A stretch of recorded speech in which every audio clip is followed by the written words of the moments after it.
Waaqayyo isiniif haa baay'atu jaalatamtoota kabajamtoota yuutuubara Geetiyaa Sallaa jedhamanii argamtan hundi keessanuu akkam jirtanii isin jechuun jaaladhaa baay'een isin jaaladhaa qaqqaaliiwwan obboleewwan koo hundi keessanuu amma yeroo kanatti yaada gabaabduu kan qabattee dhufe ishiinis maalinni oduu duriitii naduu kan waa'ee ettuma fufaa abbaan gonfootis waan adda citumti yaada adda qabatee dhufti haati gonfooyi isiniin jedha akaakayyuunis akkasuma gaafa tokko gorsa waan adda qabatee dhufa eegeen isiniin jedha har'ammoo oduu durii tokko qabatee dhufe innis maal seetanii garuu laban qabatee dhufe tokko amma itti yaadee ka'eetanan ammoo ergoon kaameeraa banee saalfadhee xiqqoo waasafuuf keessaa qaba lakkii oduu duriitii waasafuun qabu nutti mi'oottan komentii jalatti naaf beeksisaan isiniin jedha amma garuu oduu durii tokko bichaan isiniin wajjiniin taphadhaa isiniin jedha jaalatamtoota obboleewwan koo hundi keessanuyyuu innis maal seetanii haadha tokkotuyyuu dhabduudhaa manarra deemtee kadhatti jedhama manarra deemtee kadhatti. Haati kuni mana tokko mana cufaa argitee mana cufaa gaafa argitu itti seentee as laalte achi laalte homuun jiru mana kana itti seentee qaraxiiti ittiin kadhattu lafa godhattee madabiirra gorattee jechuudha madabiirra gorattee ulee qabattee deemtus ergifattee dhugaa bantuu daakuu argitee yoo bantu dhadhaa argitee yoo bantu aannan argite kuni marruyyuu manuma kana keessa jira jetteet kaatee okkotee fiddee bishaan fiddee ibidda qabsiifattee waan hundaa qopheeffattee haati kun jechuudha marqaa marqite abbaan manichaa eessa jira mana gubbaarra taa'ee misassuun beektu hundi keessanuyyuu ijoollee baadiyyaatiin abdii qaba dhaggeeffattoonni kiyyaa hundi keessanuyyuu xaaraa gubbaarra kuree utubaa jechuudha achirra taa'ee haadha kana ilaalaa marqitee hin qopheessitee waan hundaa Baka haati kun baay'ee muwaa qabdi hilaalaa dhadhaa baksite bocho bilaatti gootee waan qimamii isaa jechuudha hundaayyuu barbaaddeetti gootee marqitee marqa kana dhiyeessitee aannanis qicattee dhiyeeffattee achi marqa kana dhiyeeffattee gaafa teessu hin nyaanne marqa kana maal jette yaa qoonqonnana situ na salphise situ karra gandaa na bansiise situ goda gandaa keessa na oofe kanaafuyyuu harki koosiif jecha waan kana godhe kun bada hanni salphina waan salphina kanatti situ na erge waan ta'eef harki kun fuudhee tosin nyaachisu gadi bu'ee ofii keetii nyaadhu jetteen qoonqodhaan qoonqoon cirrrr jetti maree gadi fuutee furachuu didde gadi fuutee nyaan in eedde carraasii kennee jira qoonqonnana situ kanaan naga'e situ goda gandaa keessa na oofe kaayiti nyaadhu fi keetiin isin dhiyeessu ettee nammas qoonqoon cirrrr jetti malee homaa achi akkasumatti marqa san qadaaddee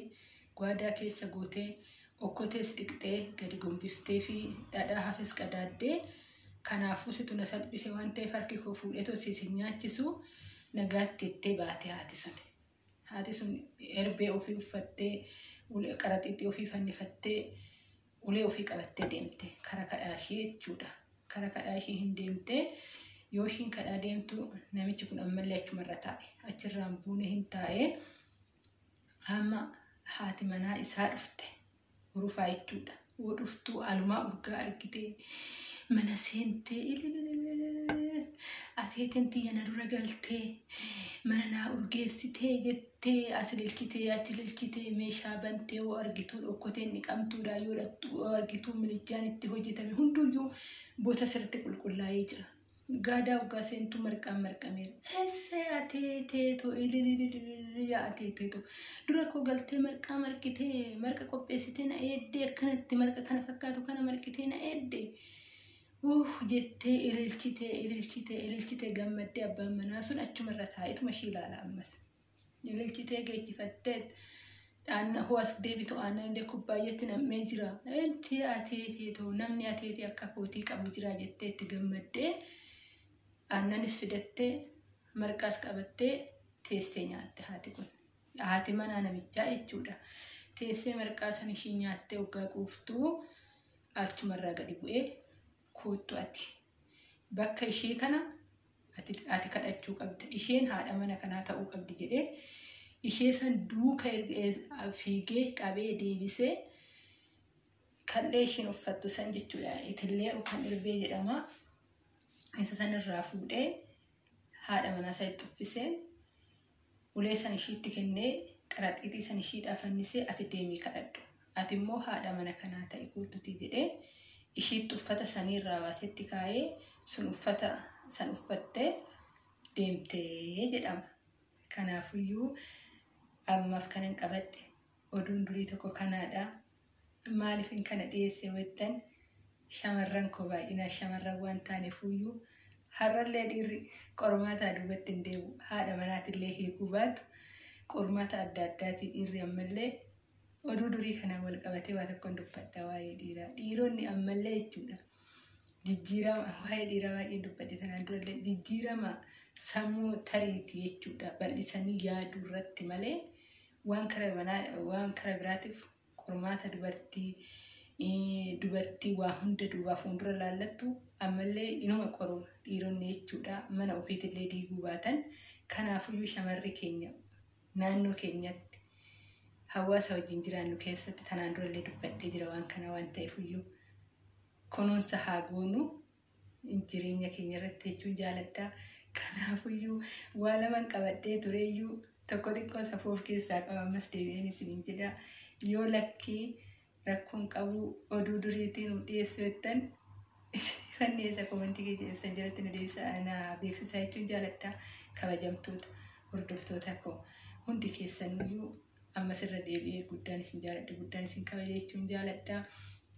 Jabaadhayi walaa jabeessinu warri komentiin na jabeessitan ammallee guddaan isin galateeffadha. Galanni koo onnee kootirraayi naaf jiraadha jechuun jaaladha. Obboleewwan koo qaqqaaliiwwan koo warri haftanis koottaa maatii walii haa taanu akkasuma immoo walii haa dhaggeeffannu haa laallu viidiyoo walii bi'aansi daqiiqaa 3 daqiiqaa 4 haa laallu akkasuma laayikiidhaan walaa jajjabeessinu akkasuma immoo sheerii walii goonee warra biran geenye naa geenyu akkasuma immoo warri haaratti banatan hoo jiraatan warra beektan fidaa hin jajjabeessina wal jajjabeessina. Warroota guddatanis numata guddisee miti maal yuutuubara Oromoo dhugaan isiniin jedha. Erga waggaa meeqati shamarruma biyya Arabaatti miti laayikii asitti tuttee sheerii asitti tuttee kan guddifte. Kanaafiyyuu wal malee homaa hin qabnu dhugaan isiniin jedha. Harka wal qabannee guddannaa abshiir warri haarawaa amma bantanillee nuu haarawa sila kaleessarraa raga jechuudha yoo ta'e malee jechuudha. Liyyinatuma guyyaa tokko halkan tokko yoo ta'e malee nu hunduyyuu tokkuma. Kanaafiyyuu kana fakkaataa. Dabbasaa firiizinis qabsoosaa akkumatti fufeetti jiran isiniin jedha. Jaalatamtoota qaqqaaliiwwan obboleewwan koo hundi keessanuyyuu kana fakkaataa oduu kiyya durii garuu isa guddaa sirriitti isin kofalchiisuu barbaade dhugaa nan hambifadhee arraba koo kanaa saalfadheetu. Kanaafuu arraba kootti fi lakki immoo ittanii na jajjabeessitan taanan dhugaan isiniin jedha. Ittan isinii bulgaasa ammaa rakkadhe jeetan. Intalli safuu ofirraa murqitee lafa gootee akkas naan jettan jedhee tananii xiqqoo irratti qabadde safuunis kan jirti intala Oromooti. Aadaa Oromoo keessatti dhaladhee guddadhee innis xiqqoo dhiibbaan itti fide akka inni dubbanne hoos inni jajjabeessitan immoo takkuufaa ammaaf asuma irratti dhaabee jira. Nagaan koo isiniif haa baay'atu.